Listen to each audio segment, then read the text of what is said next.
నిమ్మగడ్డ శ్యామల వంటింటికి స్వాగతం. ఈరోజు నేను చింతకాయలు పండుమిరపకాయలు కలిపి పచ్చడి చేస్తాను. ఈ చింతకాయలు చక్కగా కడిగి ఎండబెట్టుకోవాలి. ఈ పండుమిరపకాయలు ఇవి 1/2 కేజీ. ఇవి కారం లేని కాయలు, చప్పక కాస్త అంత కారం ఉండవు. ఇవి కూడా ఒక 1/2 కేజీ. ఇవి రెండు శుభ్రంగా ఇది కడిగి ఎండబెట్టుకొని ఇవేమో తొక్కలు తీసి తడిగుడ్డతో తుడుచుకోవాలి. ఇందులో కావాల్సినవి ఉప్పు, మళ్ళీ మెంతులు, ఆవాలు, పోపు దినుసులు, మంచి ఇంగువ, నూనె, ఇవి కావాల్సినవి.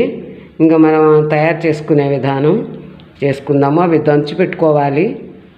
చింతకాయని మనం అన్నీ చక్కగా కడిగి ముక్కలు చేసుకున్నాం కదా, ఇందాక కొంచెం కచ్చాపచ్చాగా మిక్సీలో వేసాను. కచ్చాపచ్చాగా వేసిన తర్వాత ఇందులో ఏదైనా గింజ ఉంటే రేపటి దాకా అట్టు పెట్టుకుందాము.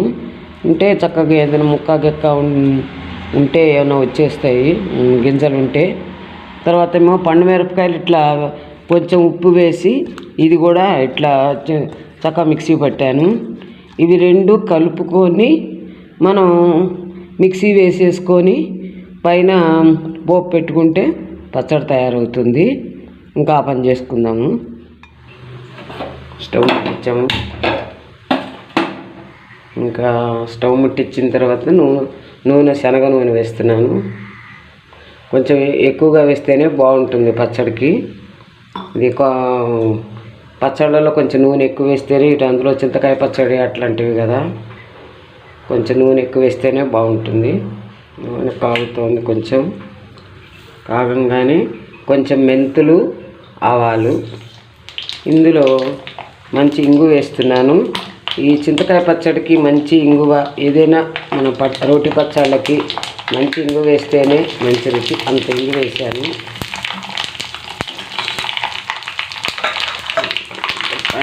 మిరపకాయలు వేస్తున్నాను.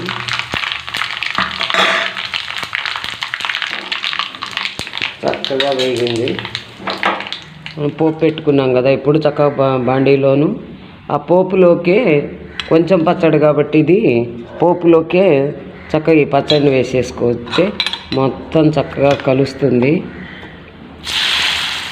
మంచి తిరగమాతలో ఇంగు వాసనతో, తాలింపు వాసనతో గుమ్మ కొత్త చింతకాయ పండుమిరపకాయల కారం రెడీ అయిపోయింది. చాలా బాగుంటుంది. ఈ రోజుల్లో ఇట్లా చేసుకోండి మీరు. పండుమిరపకాయలు ఇది 2 నెలలు 3 నెలలు కూడా నిలవ ఉంటుంది. సరిపోను తగినంతగా ఉప్పు వేస్తేను.